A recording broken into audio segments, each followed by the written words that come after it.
Um caso aqui em que possivelmente não houve o recebimento de pensão por morte. Vamos entender o que pode ter acontecido?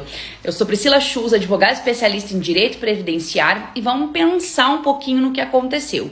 Aqui, a sobrevivente, né, a cônjuge sobrevivente, tinha o requisito do casamento, né, que deve ser no mínimo de 2 anos, então ela era casada há 5 anos, tinha um filho que também teria direito a receber a pensão por morte, né? E nessa idade, já faz 24 anos, ela teria direito à pensão por morte vitalícia, né? Mas pelo jeito ela não recebeu. Então o que acontece?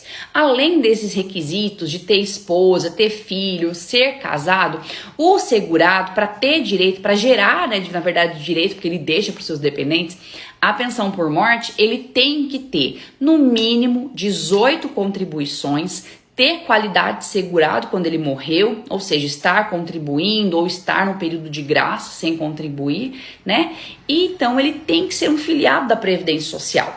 Se o seu pai, né, que quem pergunta é o filho, não tinha esses requisitos, ele não vai deixar pensão por morte. A Previdência Social, né, o INSS, é um órgão contributivo. Então só tem direito aos benefícios que ele propõe quem é filiado, quem tem contribuições ao INSS. Então, possivelmente, sua mãe não recebeu a pensão por morte porque o seu pai, né, quando faleceu, não tinha esses requisitos. E se ele tinha, é preciso entrar com uma ação judicial para rever isso.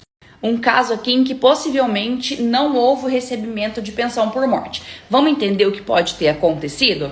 Eu sou Priscila Schulz, advogada especialista em direito previdenciário, e vamos pensar um pouquinho no que aconteceu.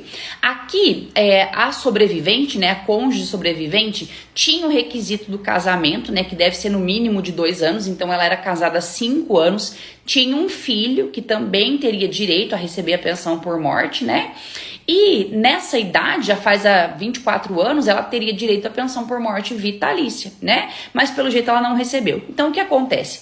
Além desses requisitos de ter esposa, ter filho, ser casado, o segurado, para ter direito, para gerar, né, na verdade, direito, porque ele deixa para os seus dependentes, a pensão por morte, ele tem que ter no mínimo 18 contribuições, ter qualidade de segurado quando ele morreu, ou seja, estar contribuindo ou estar no período de graça sem contribuir, né?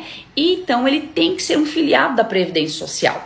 Se o seu pai, né, que quem pergunta é o filho, não tinha esses requisitos, ele não vai deixar pensão por morte. A Previdência Social, né, o INSS, é um órgão contributivo. Então só tem direito aos benefícios que ele propõe quem é filiado, quem tem contribuições ao INSS. Então, possivelmente, sua mãe não recebeu a pensão por morte porque o seu pai, né, quando faleceu, não tinha esses requisitos. E se ele tinha, é preciso entrar com uma ação judicial para rever isso.